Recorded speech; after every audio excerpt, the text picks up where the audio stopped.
said to Noah, I have decided to put an end to every creature, for the earth is filled with wickedness because of them. Therefore I'm going to destroy them along with the earth. Make yourself an ark of gopher wood. We have no idea what gopher wood is. We just don't. It could be a cypress, it could be a way of cutting the wood. We have no idea, okay? So don't ask. We don't know. Gopher wood. And cover it with pitch, inside and outside. This is how you're going to make it. The ark will be 450 feet long, 75 feet wide, and 45 feet high. Or you might have 300 cubits long, 50 cubits wide, and 30 cubits high. A cubit is this length. It's a very precise measurement, okay? You are to make a roof, finishing the size of the ark to within 18 inches or cubit of the roof. You are to put a door on the side of the ark. Make it with lower, middle, and upper decks. Understand that I am bringing a flood waters on the earth to destroy every creature under heaven with the breath of life in it. Everything on earth will perish. But I will establish my covenant with you, and you will enter the ark with your sons, your wife, and your sons' wives. You are also to bring into the ark 2 of all living creatures, male and female, to keep them alive with you. 2 of everything, from the birds according to their kinds, from the livestock according to their kinds, from the animals that crawl on the ground according to their kinds, will come to you so that you can keep them alive. Take with you every kind of food that is eaten. Gather this food for you and for them. And Noah did this. He did everything as God commanded him.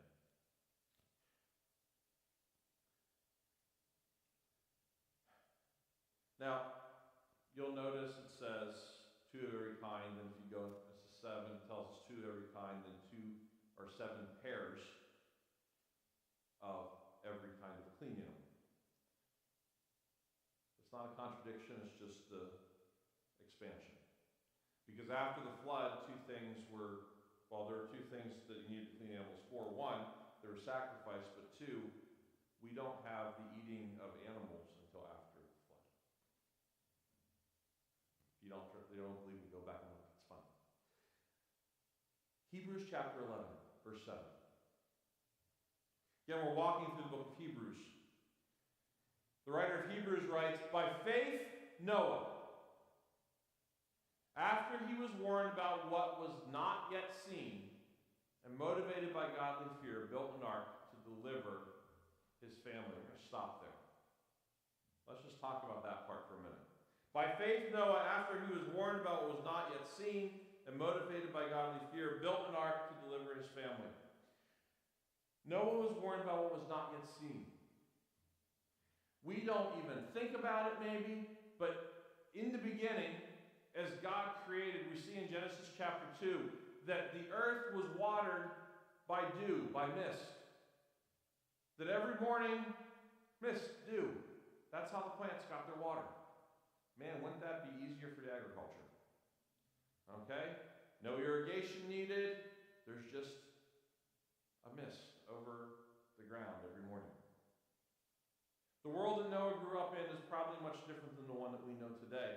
We know that because, again, there's differences. So rain, what is rain? If you've never seen water fall from the sky, in other words, if you've only lived in the Central Valley during the summer, okay? Imagine that's your entire life. You have never seen water fall from the sky. Now, if you've never seen water fall from the sky, you've also never seen a flood. Guys, the first time I remember really not actually witnessing, but from afar witnessing a flood was 1992. Hurricane Andrew came in. And so as Hurricane Andrew came in and flooded lots of Florida, my teacher, thinking that this was a great assignment, said, I want you guys to look up Hurricane Agnes from 1972. Because Hurricane Agnes made it all the way up into Pennsylvania and brought like 12 feet of floodwaters off the Susquehanna River. And so there's a place in my hometown where you go and it happens to be, there's a couple of them, but one of them happens to be under this underpass, and the high water mark is like 16 feet up from the street level. trying to find a picture of that, and do you think I could find a picture of that one? No. So you have no picture, sorry. But then we see even, 2 years ago? Porterville had flooding. Lake Tulare came back. Okay? Which again, someone should have foreseen that one coming. But you see the flooding in Texas, which had horrific results. Noah had never seen anything like that. If you don't have rain, you don't have floods. So, is it no wonder that, we piece together from 1 Peter or 2 Peter and some other sources that Noah preached as he was building this ark? I mean, how could you not? Right? If you're a man of righteousness and you are building a giant boat in the middle of